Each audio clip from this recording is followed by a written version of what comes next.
All right, thank you all for coming here today. My name is Alina Das. I'm a professor here at NYU Law School and a very proud faculty director of the Latino Rights Scholars Program. Yes, cheers for Latino rights. Our 6 incredible Latino rights scholars are the driving force behind the choice to have this topic and this set of panelists here in this forum today. And really the choice to bring the voices and faces of bail reform into the law school in this space. So I'd like to have our scholars, Francis, Marielle, Juliana, Nora, and Bobby, and Alicia, to please stand.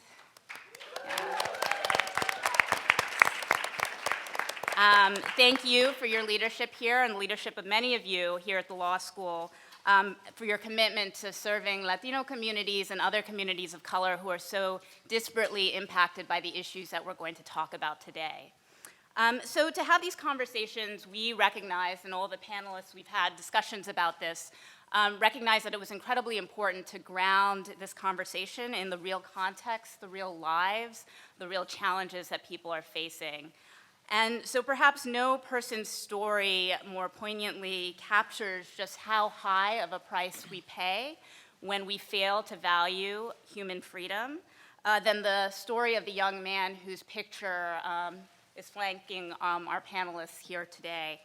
Kalief Browder was just 16 years old when he was arrested and sent to Rikers Island for stealing, or being accused of stealing a backpack and charged with robbery. He stayed there for 3 years without trial, much of it in solitary, simply because he was unable to afford the $3,000 bail. He was eventually released. The prosecutor dismissed the charges after 3 years, but the trauma of what he experienced in Rikers was incredibly horrific. And despite the support that he had from his family and the community, the powerful choice he made to share his story, sadly last year he committed suicide. And I think it is not an understatement to say that what happened to him broke this city's heart and it spurred the city to action.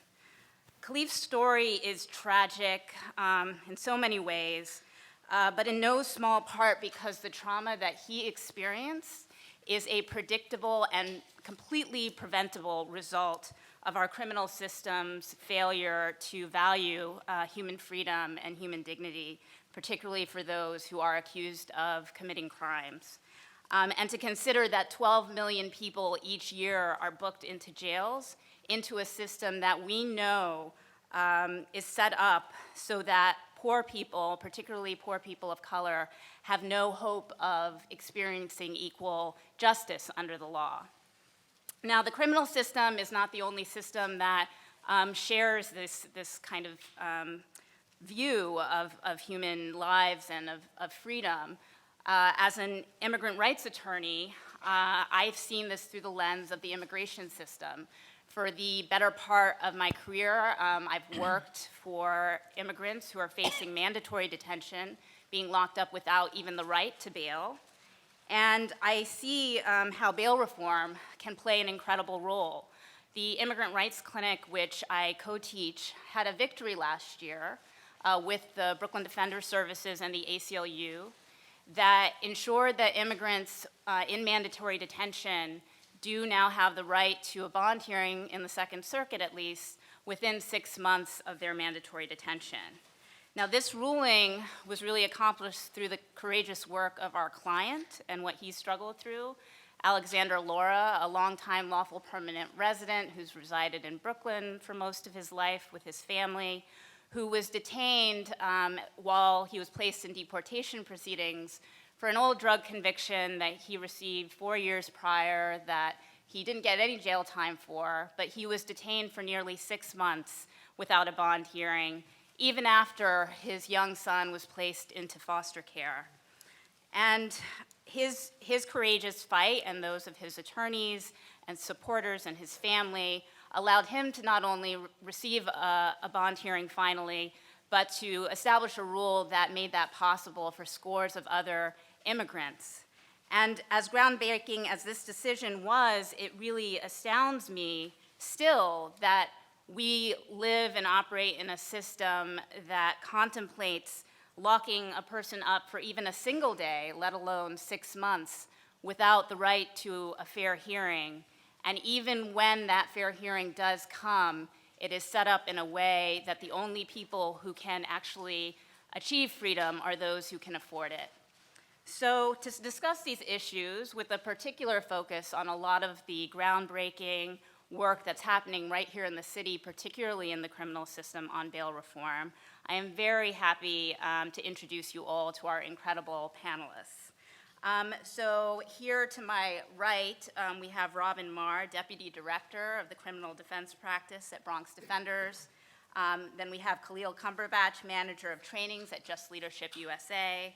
Then here to my left, we have Molly Cohen of the Associate Counsel of the Mayor's Office of Criminal Justice. And then we have Carmen Perez, Executive Director for the Gathering for Justice. Each of these panelists are going to share their thoughts on this topic of bail reform, and we did ask Robin, in going first, to really provide you all with an overview of how the legal system works, since we know some of you may not be as familiar with the bail system in the city in particular. But they're each going to share their thoughts on reform and policies and really place this also in the context of mass incarceration as a whole. I'll pose a couple of questions and then we're going to open it up to the audience. So thank you for being here and for taking part in this discussion. And with that, I'm going to turn it over to you, Robin. All right. Thanks, Alina. And thank you to the Latino Rights Scholars Program for hosting this discussion today. I'm very happy to be here. I'm very happy to be here participating in this conversation, and I'm very happy that right now there is a conversation, not just among those of us who have sort of firsthand experiences with the functions or dysfunctions of the criminal justice system, but among the wider legal community and general public as well.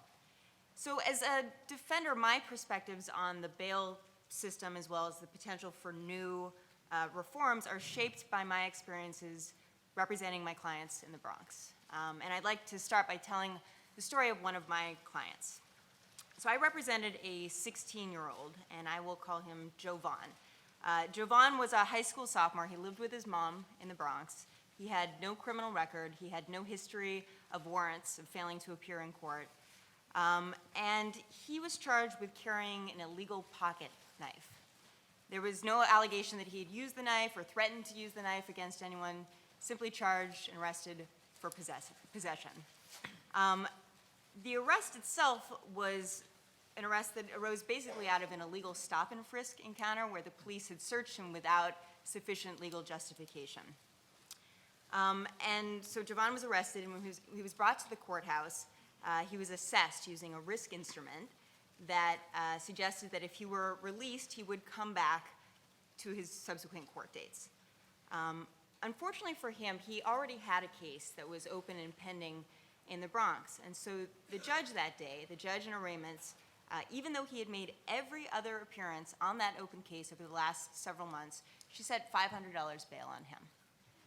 And she didn't say why. Judges are not actually required to state on the record their reasons for setting bail on someone, but it was clear that she was upset or annoyed that he had been arrested for a second time. Jovan's mother, she was in the audience that day, and she cried when she told me that she didn't have the $500 to get her son out of jail. And so Jovan went to Rikers Island.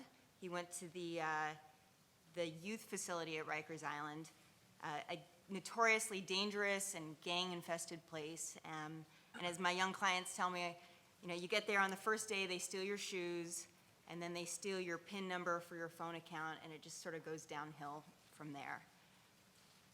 So we came back to court about a week later, at which time the prosecutor's office offered him a plea to a reduced charge of disorderly conduct with 2 days of community service.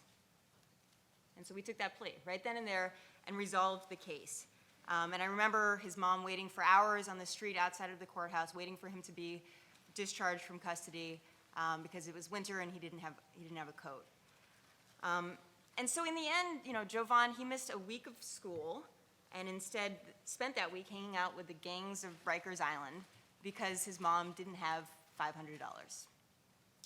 Even though there was no indication that he wouldn't come back to court if released, even though he had a mother who cared about him deeply and would have helped make sure that he made his court appearances, and even though the case turned out not to be worth any jail time at all in the end, and it actually litigated in court might have been thrown out because of the unconstitutional search that gave rise to the arrest.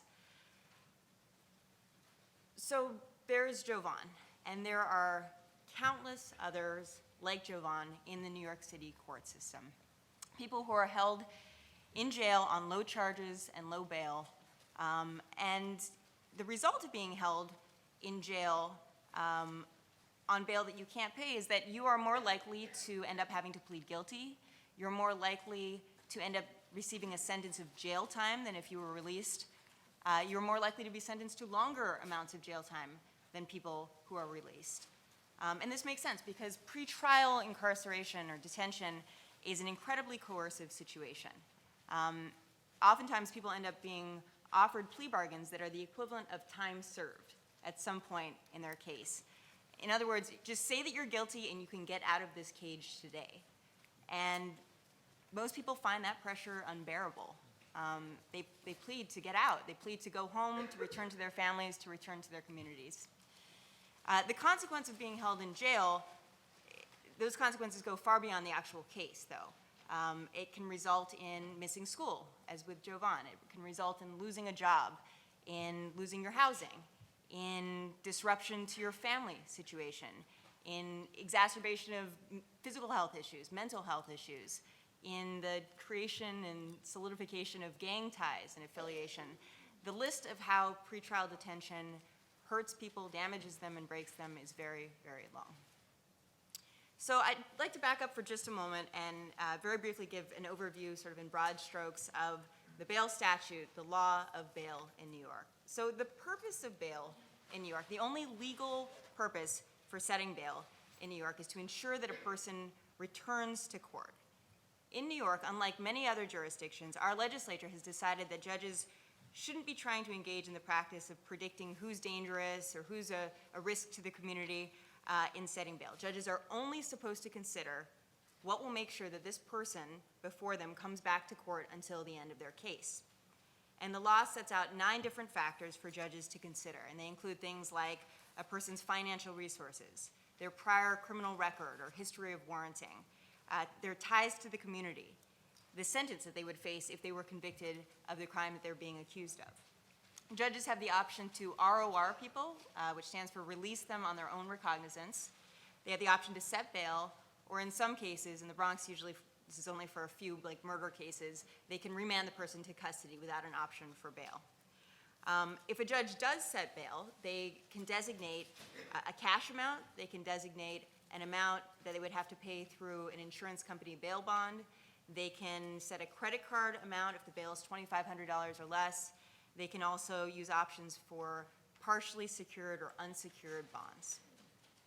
Judges have, so that's sort of like the legal backdrop and framework. Judges in practice have an incredible amount of discretion in deciding when and how to set bail. The decision is extremely important, but it happens quickly, very quickly at the initial arraignment appearance in what can not even really be called a hearing. It's a short argument that lasts somewhere between 30 seconds and at most maybe a few minutes on more complicated cases. And judges are making very quick decisions without a lot of information, and they tend to be pretty risk averse in their judgments.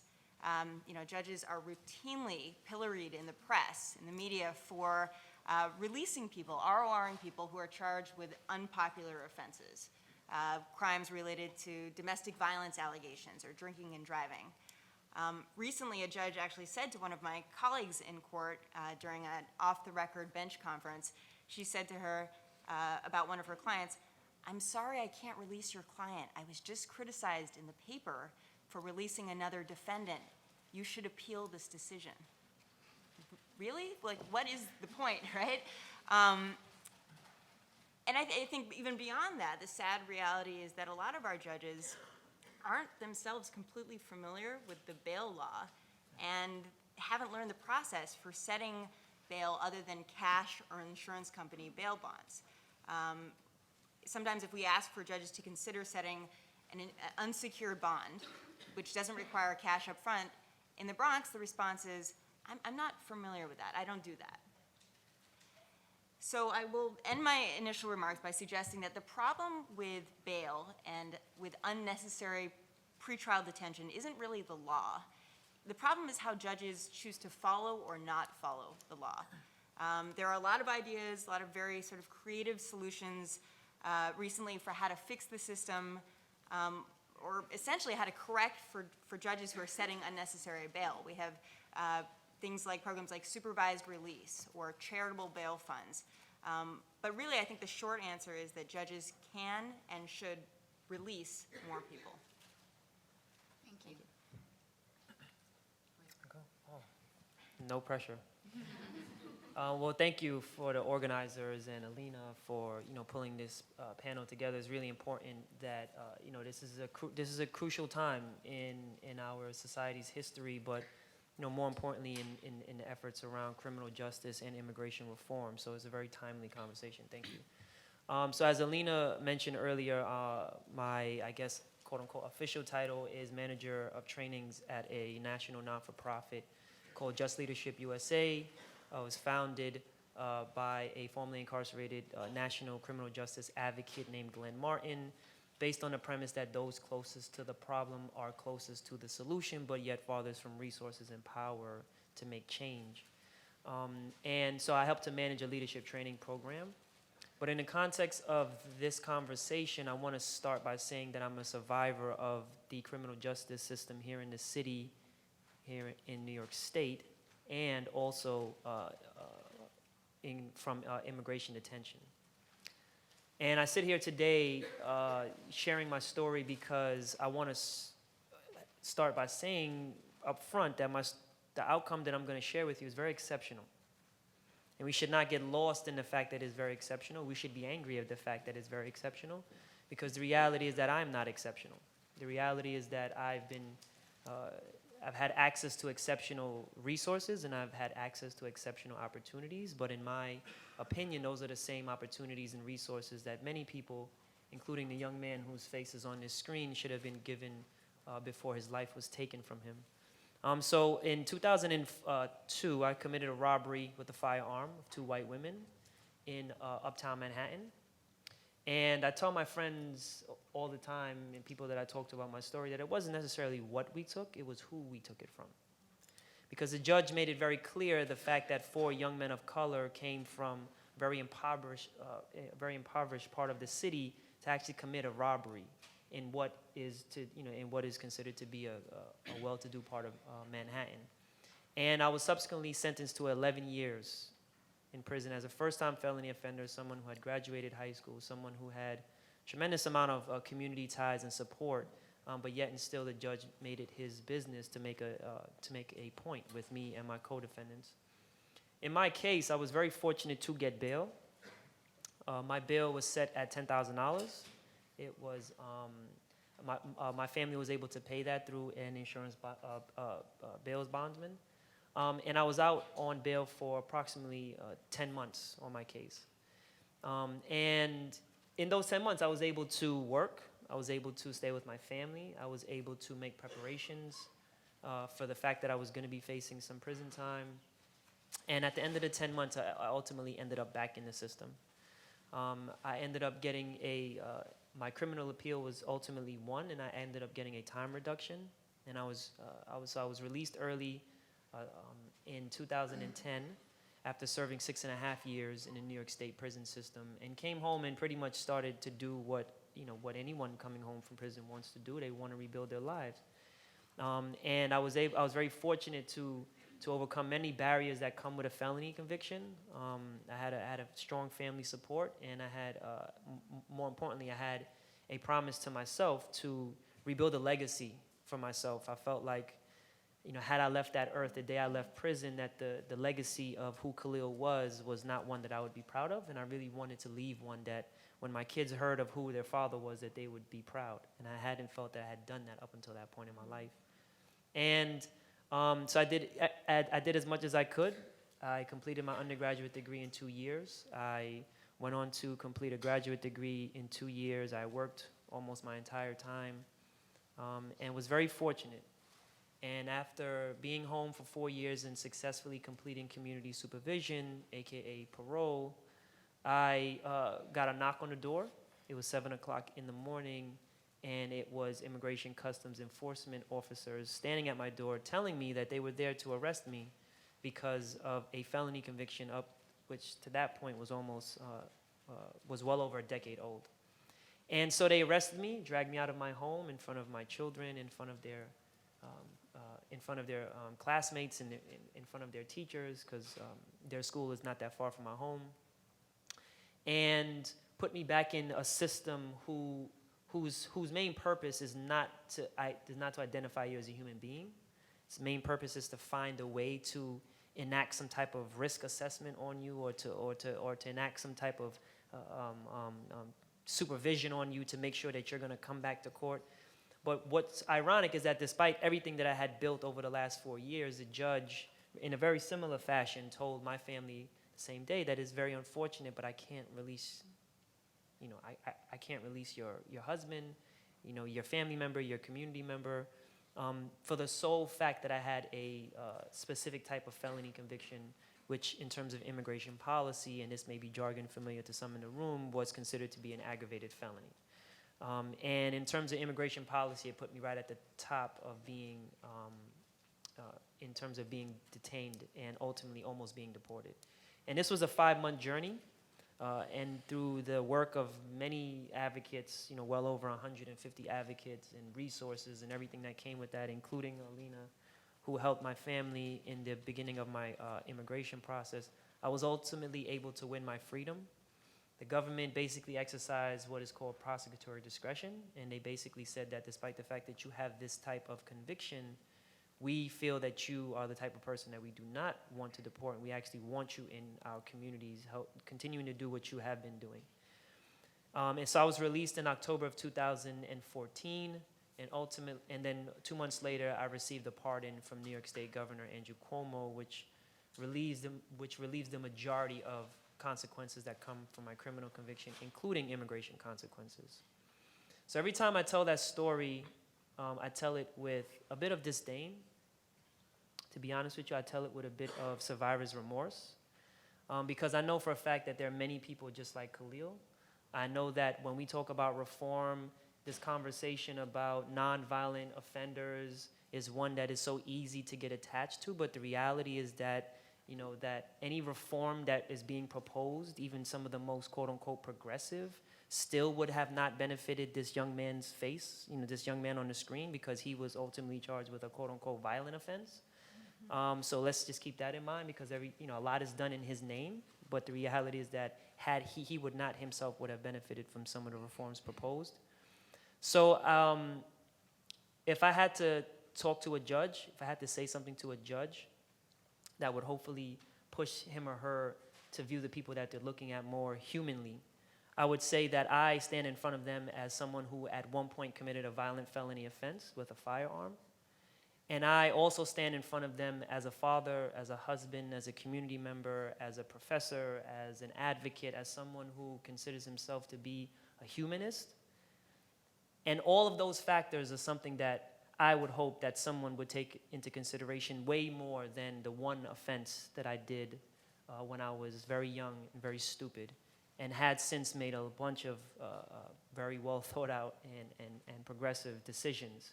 And no one wants to be judged, because of one shot in the film of their life, and to constantly have to face consequences for that, particularly if someone is not able to make bail. And have to go through a system that is not focused on helping people, is something that no one should, no human being is deserving of, despite what category their felony offense or misdemeanor offense falls into. So, thank you. Thank you, Khalil. Hi, my name is Molly Cohen. I'm an associate counsel with the Mayor's Office of Criminal Justice. The Mayor's Office of Criminal Justice advises the mayors on issues of criminal justice and public safety, and works with partners inside and outside government on 3 major goals. Those are reducing unnecessary incarceration, reducing crime, and increasing transparency and fairness. And I really think actually that bail really cuts across all three of those goals. I wanted to start a little bit by just taking a step back. I didn't go to law school to work on numbers, and I know you guys didn't go to law school to work on numbers, but I actually think statistics can be pretty helpful in this conversation. As it turns out, in some instances, New York City actually really does okay. We are actually the birthplace of release on recognizance, ROR, which Robin described. And overall in our system, 70% of people are released, no money conditions, no supervision, no nothing. And over 90% of those people who are ROR'd come back to court on time. So the population that's getting detained, it's a pretty small population, about 14% of people overall. And some of those, about a quarter of that population is charged with a serious violent felony offense. Others of that population are deemed at a high risk of failure to appear. But I think everybody, here is of the understanding that the system does need to change.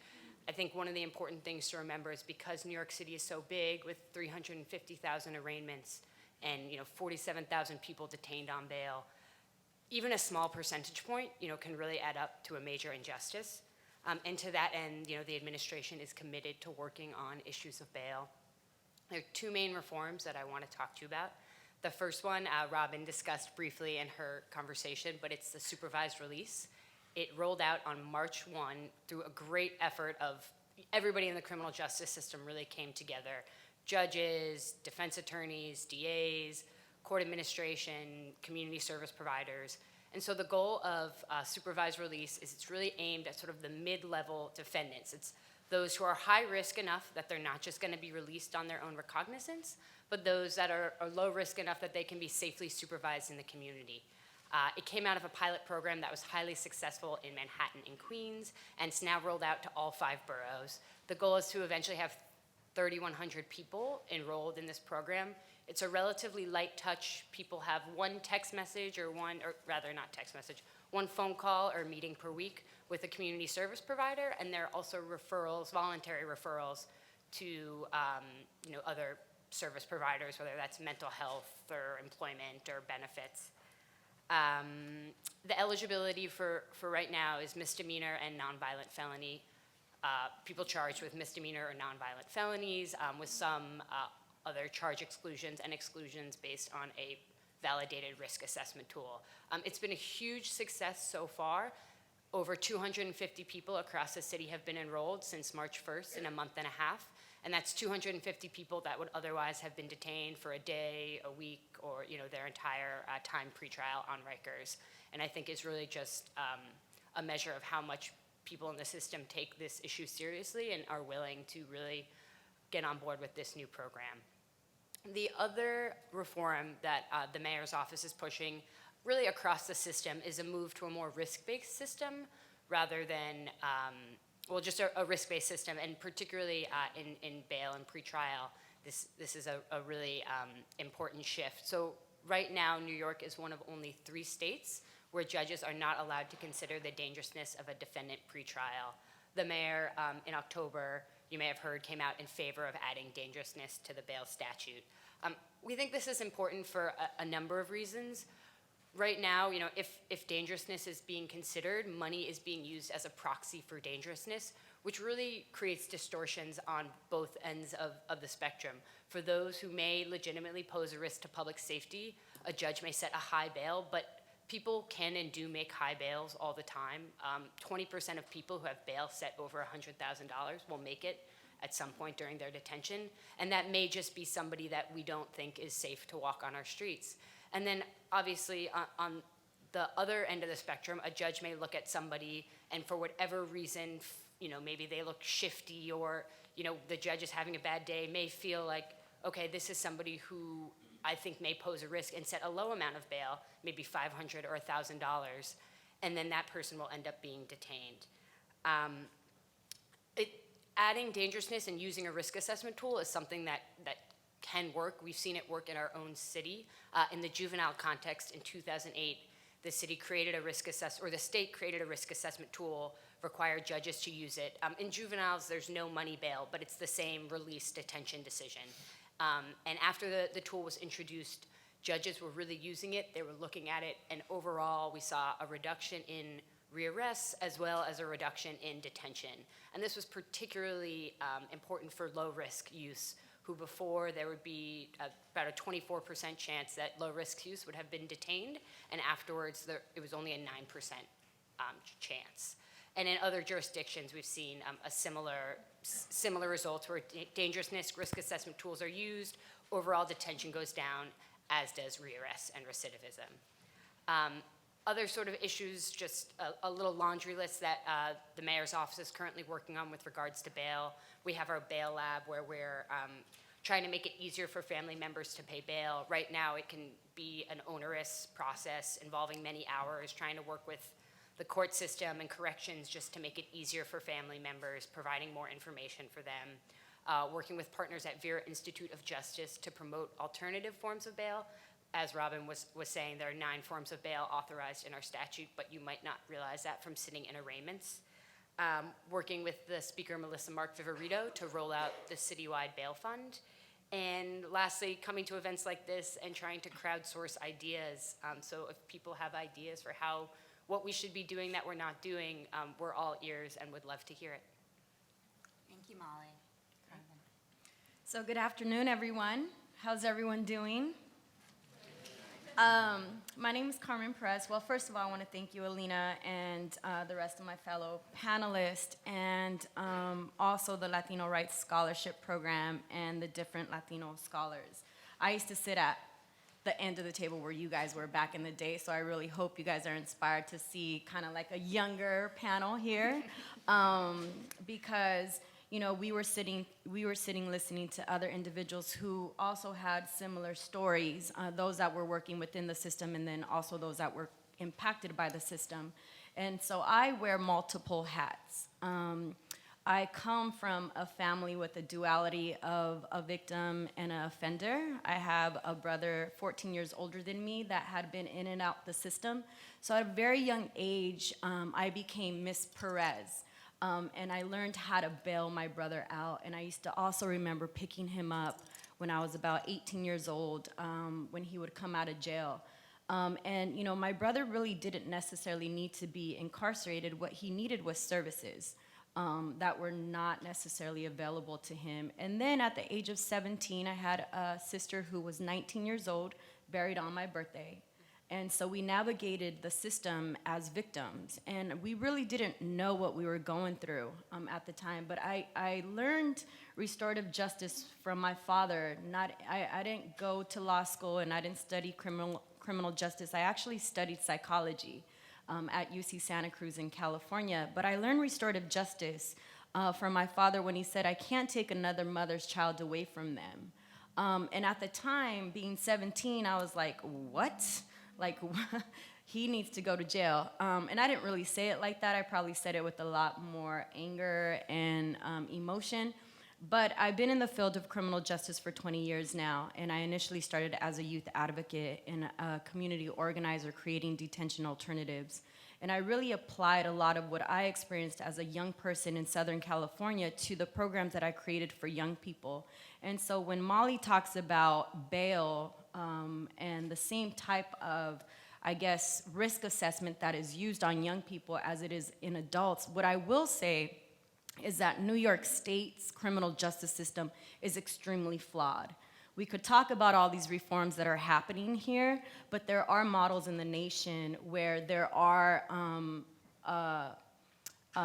policies in practice that really avoid young people or individuals staying in the system. So right now, with the show of hands, I want to see from you all, how many of you all at the age of 16 ever broke the law? Did something that was probably not cool, right? At 16, did you have anywhere from $1,000 to $5,000 to get bailed out? How many of you guys did? Anybody? Right? So if you guys all were caught for breaking the law at the age of 16 and didn't have bail, most likely you will end up in the system like a Kalief Browder, right? Is that possible?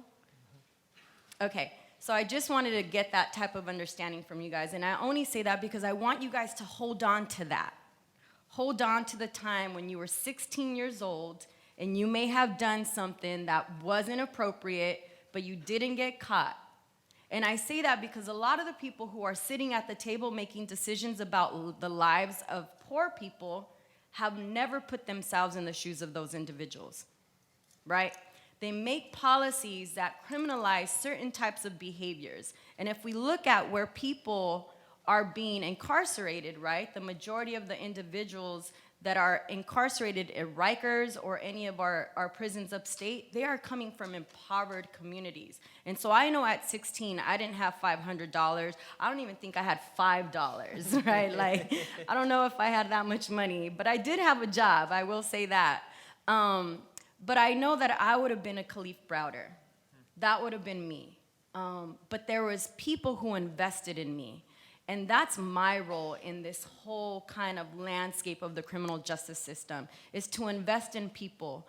When I went into the probation department and I started doing system accountability from within the system and also gender-responsive programming for young women, I risked a young person or I risked an individual at the point of contact. And so when I come to New York and I learned that the person who has the option, or not the option, but has the responsibility to risk the individual is the judge has not gathered any information about this individual, right? So what we are doing is we have a system that is unaccountable. In Santa Cruz County, which is one of the #1 restorative justice models in the nation, a person is risked 3 times before they go to a judge.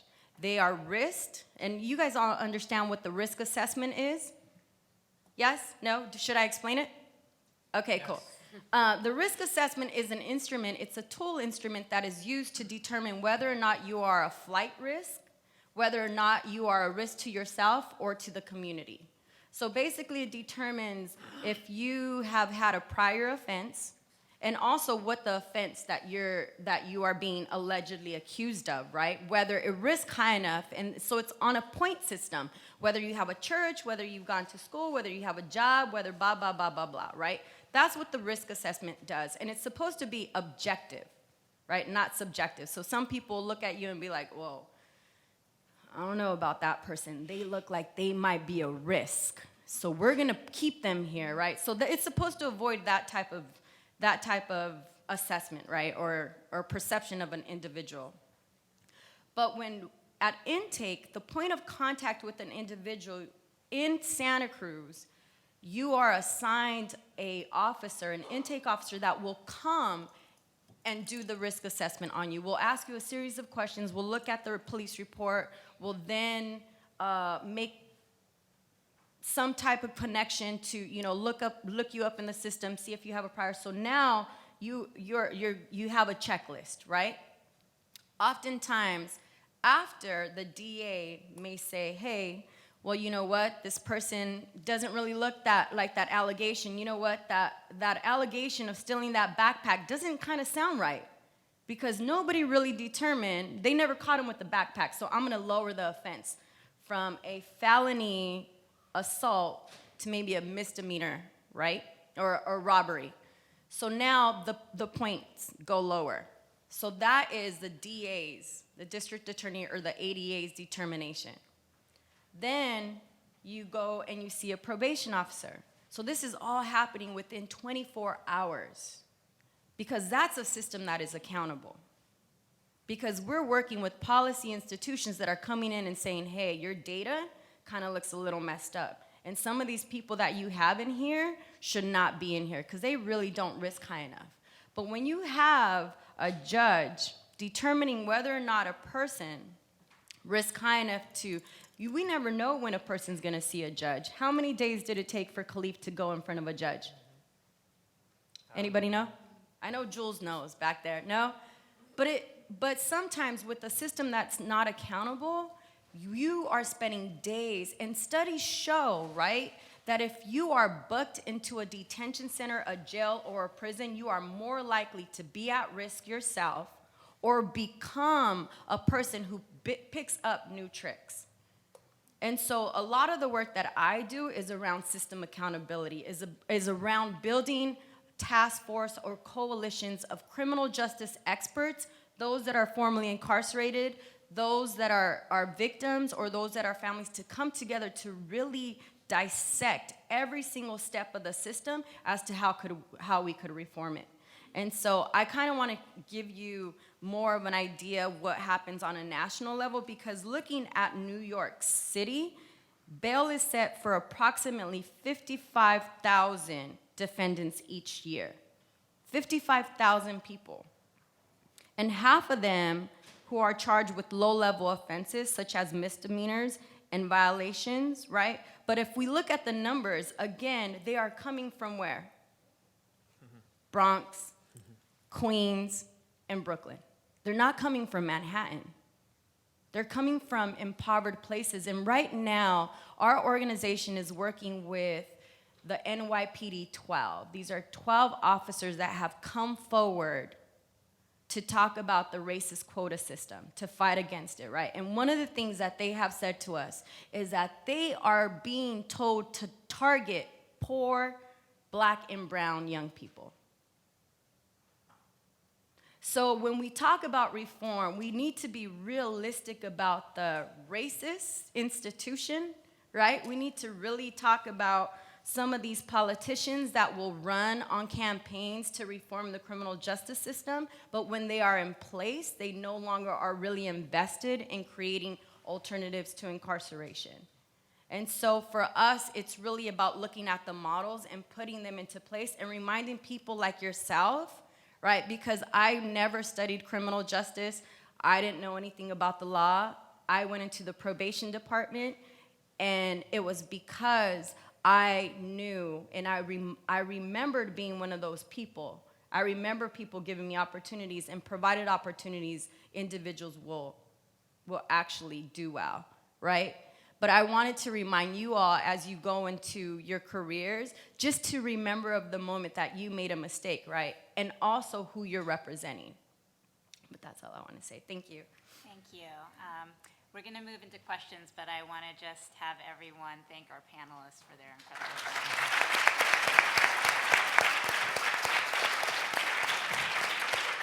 Okay, so we would really like to receive questions from the audience. We're going to have folks coming around with a mic, but while you are gathering your thoughts, so if you have a question, raise your hand and a mic will be provided. It's totally, it's. While you guys are gathering your thoughts, I did want to give our panelists an opportunity to respond to any of each other's comments, but also, again, to bring this back down to a reality check of the reforms and we talked about community bail funds, we talked about risk assessment, supervised release programs. I think what we see in all of these reforms is a question, like the devil's in the details, and I guess the reality check question I would pose to our panelists to start is which of these reforms and these changes that we have in the city today or are being proposed would actually have made a difference in Khalif's case? I will say one of the other campaigns that we work on is the Raise the Age campaign. New York State and North Carolina are two states out of the United States that automatically try 16-year-olds as adults. And so if you didn't have enough money on your MetroCard and you jumped the turnstile at 16 years old, you would be automatically sent to an adult facility where you are susceptible to rape, violence, and suicide. And so I think in Khalif Browder's case, if we were able to raise the age of criminal responsibility here in New York State, he would have never ended up in Rikers, and he would have never have gone through all the injustice and abuse that he went through. Yeah, so I would just add to that. One is that we definitely need to raise the age. Again, I just want to support that out loud, that we need to raise the age of criminal responsibility. It's completely ironic that, you can tell a 16-year-old that they can't vote or that they can't buy alcohol, but that they can be charged as an adult because of an offense that they made, knowing all of the neurological science that we know about human development. But I would go back to the point that I made earlier is that I don't believe that any of the reforms being proposed on a city and state level would have benefited someone like Khalif, and that's unfortunate, because what that tells me is that there is political fear in taking a chance and even uttering the phrase out loud that we're thinking about reforms for people with violent offenses. That it's easier to say, well, we're going to go after the low-level, non-violent drug offenders because because there will be political blowback. Like there will be someone who is going to write an op-ed that's not going to be friendly to any politician that's going to say, well, what are we doing about people who've been charged with violent offenses? We know for a fact that of the 2.3 million people in the country, that 1.7 million of them have been charged with some form or convicted of some form of a quote-unquote violent offense. So even if we let go everyone in the criminal justice system from a city level, state level, federal level, if we released everyone charged or convicted with a non-violent drug offense, that we would still have what we are calling mass incarceration. So the reality is that we need to think more deeply about how we're actually going to target people who are just like Khalif, that don't have to be ran through a system, that does nothing to help you. Right? I mean, it took 3 years of his life, and in the end, basically told him, "Oh, my bad. Go ahead, you can go," and didn't give him any support. And unfortunately, his case is not unique. So that doesn't necessarily mean that I disagree with all of the reforms being done. I think that there are really great steps that are being taken. I think that the city administration is thinking very thoughtfully about the issues that come with not only bail, but come with Rikers Island, that come with policing, that come with the criminal justice system in general. But still, more needs to be done, right? Because this is a million cuts got us here, and there's going to be a million Band-Aids that's going to get us out. So we're taking good steps. But in order to change the system dramatically, as Michelle Alexander pushes us to do, not to tinker around the system, but to really change it dramatically, we really need to think about what we are going to do with people who have been charged and or convicted with a violent offense. And I would remind you that I myself at some point was charged and convicted of a violent offense. I would absolutely agree with Khalil on the points that he just made. And I would also say that I believe that adding dangerousness to the New York State statute is a movement in the wrong direction. As we were talking about predictions about who seems dangerous or not, that's not currently part of New York's law. New York is sort of exceptional in that way, and I think wisely exceptional. Saddling judges who are already making very fast, very gut-driven decisions with the responsibility of deciding who seems dangerous to them is likely to reflect the same sort of race and class biases that we see in every other decision-making point in the criminal justice system, from policing to sentencing. People will say, well, we can use a risk assessment, right? It will be science, it will be fair, we will be able to tell exactly who's dangerous and who's not. But I would point out that even the current supervised release program in New York City is using a risk assessment that looks at a handful of characteristics to tell whether somebody is a high risk or at high risk of felony rearrest. And that rating determines whether or not they may be eligible for the program. So first you have to question, what is the value of actually trying to predict, for example, felony rearrest as opposed to felony conviction, right? People are presumed innocent when they are arrested.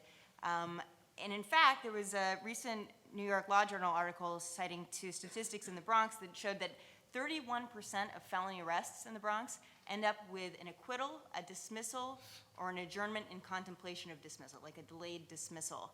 So we have to be very careful about what are we measuring, and is that actually meaningful?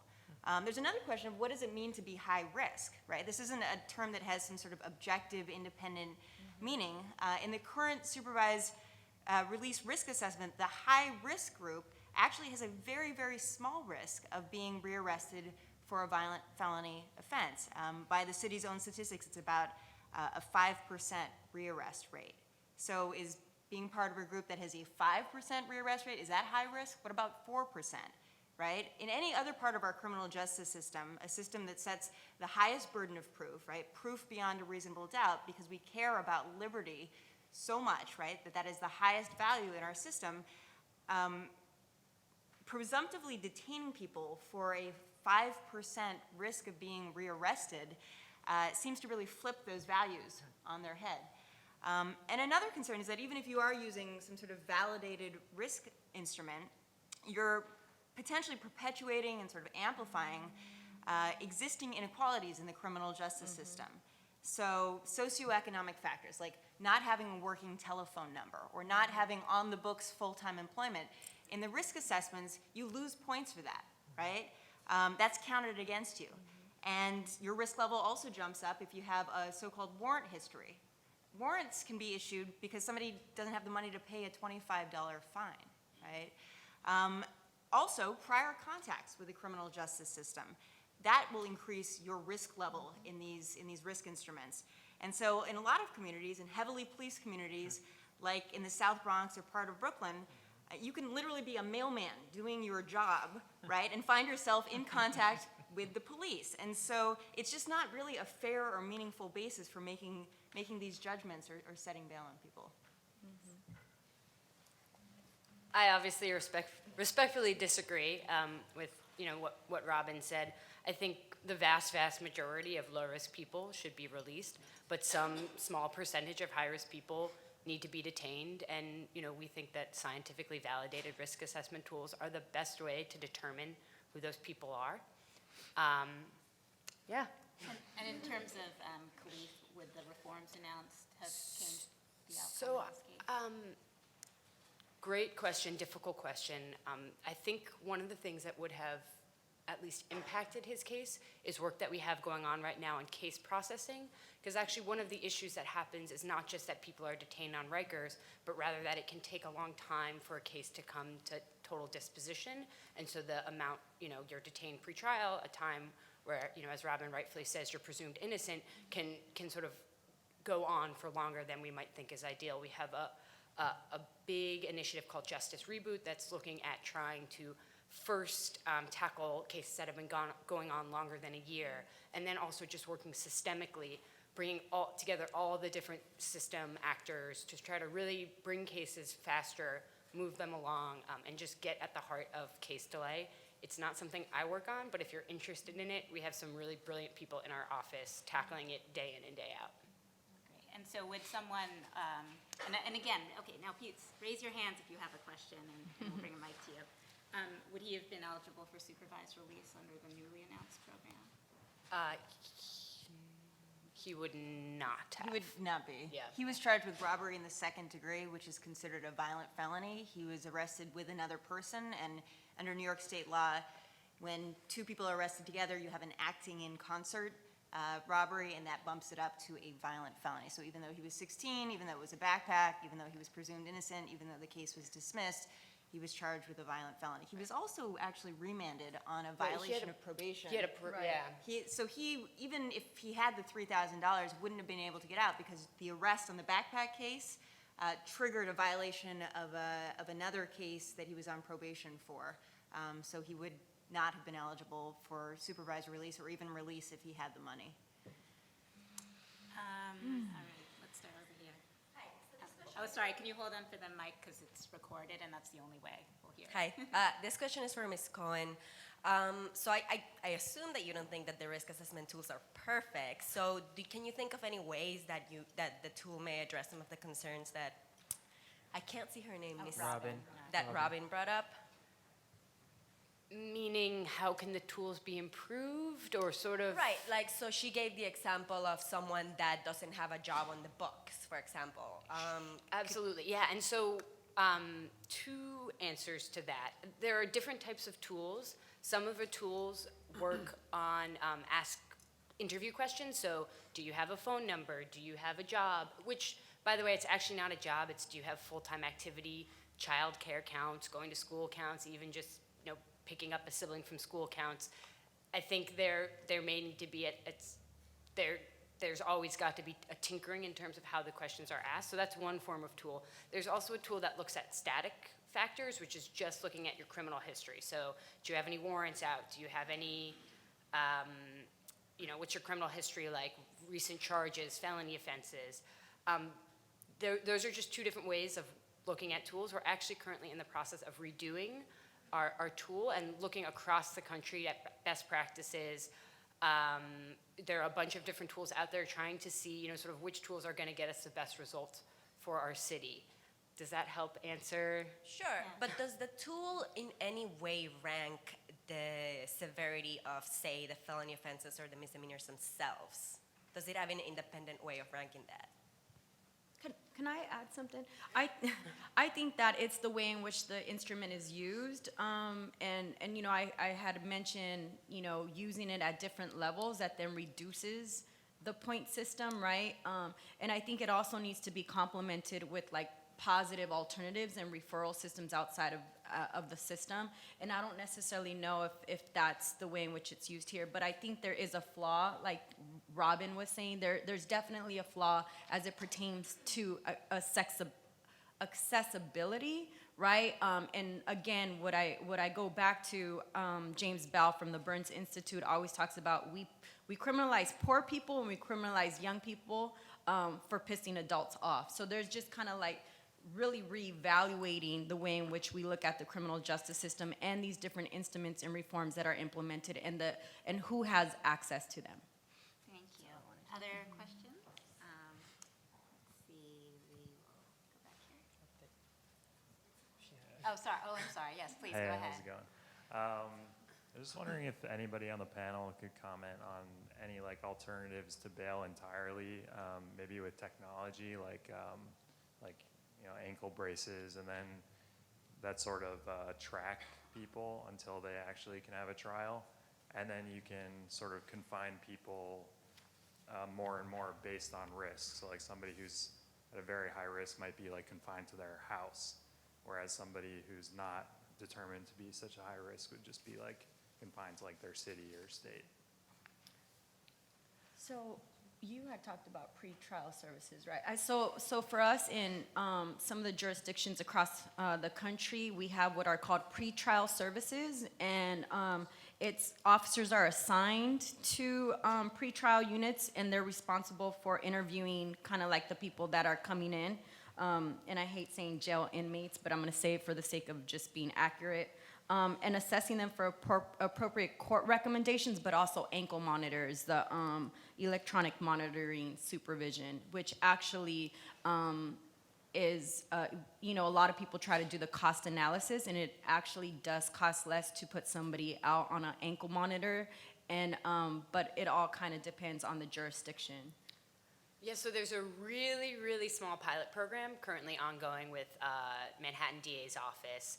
Currently, I believe there are 2 young people enrolled in an ankle monitoring program. I don't know how that is going, or whether there are plans to expand it. But I will say that Washington, D.C., which is widely regarded as a leader in pretrial, detains, you know, I think about 10 to 15% of people, but otherwise pretty much releases everybody on non-monetary conditions. And those conditions can look anywhere from a weekly phone call all the way to curfew, ankle monitoring, drug tests, and I'm sure Robin will probably have some perspectives on that. Yeah, well, so as Molly mentioned, beginning, was it March 1st that the program Yep. started? The supervised release program is now sort of available across the city as a new option for judges who might otherwise send somebody to one of the city jails. And I think it's too early to really tell what the impact of that program is going to be. It will be important to analyze who ends up in the program and are they successful in the program, and what effect does this actually have on the population of people in jail. But I do want to applaud sort of the city's effort in creating this program, as recognizing that we do have too many people detained pretrial. I want to say, though, that I think that there are some dangers inherent in creating even a program, you know, as well-meaning as supervised release or an ankle bracelet monitoring program. And the first issue is an issue of what we call net widening. So the idea that with supervised release programs or ankle bracelet monitoring programs, more and more people are going to be sort of ensnared in higher levels of supervision and monitoring and surveillance than we already have. And the hope would be, right, that we would be decreasing the number of people detained. But there's really no reason to think for sure that judges, who tend to be, as I said before, risk-averse people, sometimes looking for political cover for their decisions, won't actually impose these restrictions on people who should be ROR'd, right? And if the judge doesn't want to be criticized for just releasing a program, they can say, well, I didn't release the person, I put him or her in supervision. So it creates sometimes problematic incentives for judges who have extremely wide latitude and discretion in their individual sort of decision-making. There's also sort of a principled objection to supervised release in that it imposes conditions pre-trial on folks who, from a due process perspective, have not been actually convicted of anything, that presumption of innocence. And the failure to remain in compliance with these programs or to remain, in the boundary zone of your ankle bracelet can lead to a violation of supervised release that potentially then sends that person right to jail. Not for actually missing court dates or being, rearrested, but for not complying with this extra layer of monitoring and surveillance. Yeah, and then I would just add, I would just kind of pull the lens back a little bit and say that that there are some counties, municipalities that are using supervised release, particularly in the form of ankle shackles, and charging the people who are actually the recipient of that. And it just creates all types of perverse incentives for not only greed, but also for net widening. But then also, too, I have to echo the sentiments that Robin gave about this idea of innocent before, the ideal that you are innocent before proven guilty, and imposing a restriction on anyone who has not been convicted of anything is a principled question that needs to be asked. And we need to be careful because this system can morph. And instead of having 95% of people that get arraigned, ran in through the system or given some type of monetary bail, the system will turn into 100% of people being given community supervised release, but not necessarily making the community safer. Because I think that that's also what we need to talk about is the safety of the communities that these people are being released to, but also, and that's not because these people, and I'm not saying that these people are dangerous. What I'm saying is that when you run someone through a system and you expose them to that level of inhumanity, people need help when they are released. And that is clear what happened to Khalif, and it happens all the time across the country. But also, too, just to kind of add to what you're saying, it's also looking at the way in which we're policing communities, right? And so maybe a person that is walking down the block in Manhattan around here is doing something that, somebody else in another neighborhood would get picked up on and arrested and then be, and it's a cycle that is constantly, it's never ending for a lot of communities. And working within the system itself, I used to see that happen often. And unfortunately, Robin, I'm gonna kind of share a story. There's a young woman who I used to work with. Her name was Simona. Her father was a general for Nuestra Familia, which is a prison gang in Northern California. And because her father had gang ties, she was immediately labeled as a gang girl. And her mother used to be addicted to meth, and so her parents had just a lot of issues that then led this young woman who was exposed to trauma to kind of react and do some things that just were the way in which children acted. She, had a lot of issues at school. She, was a bigger girl. She was constantly bullying people. Things that, could have been maybe modified through counseling or other things, but she ended up getting caught up in the system. And she was put on my intensive caseload. And I remember because of the risk assessment, and I used to memorize it, she was being sent up. She was seen outside of a high school that she shouldn't have been at, and so that was a violation of her probation, quote unquote, but it was also, she ended up getting arrested for it when she was asked to leave, and she didn't leave. She got arrested, right? So as she's being driven 20 miles to the detention center, I get a call from the police officer, and I end up risking her in my head. And then my laptop, I ended up putting it in the system, and I called my partner. I said, you're going to have to transport her back because she does not need to be booked in. Because again, if you constantly book in these people, you are re-traumatizing, creating different behaviors in which they are needing to now be in survival. Long story short, I didn't expose her to the detention center And I would have my meetings with her at a basketball court where her and I would shoot around instead of her coming into my office. And at this moment, Simona is now 25. She was told that she was going to go straight into a prison after she was on my caseload. We provided every opportunity for her. She's in culinary school, and she is doing fine.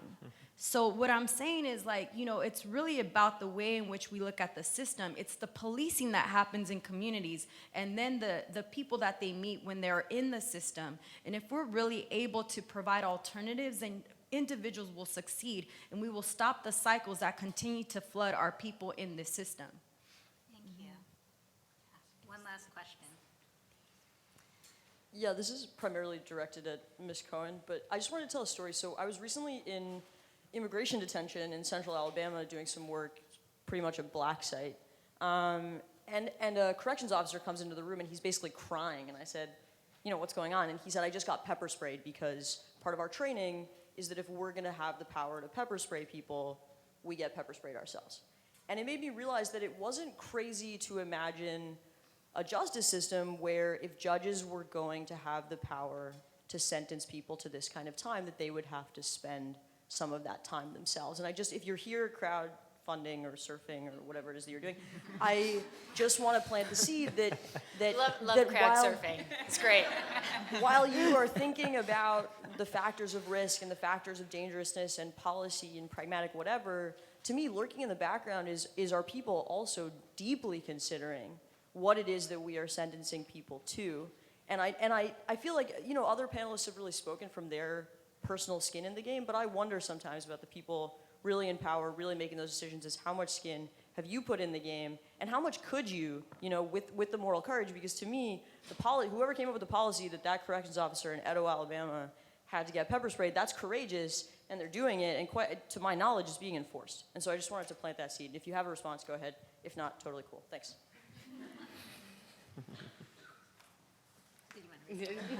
No response, Ditto. but thank you for that. Yeah, ditto. I will Ditto. say that I think that I agree. the movement to shut down Rikers would probably go a lot faster if that were implemented, even Yeah.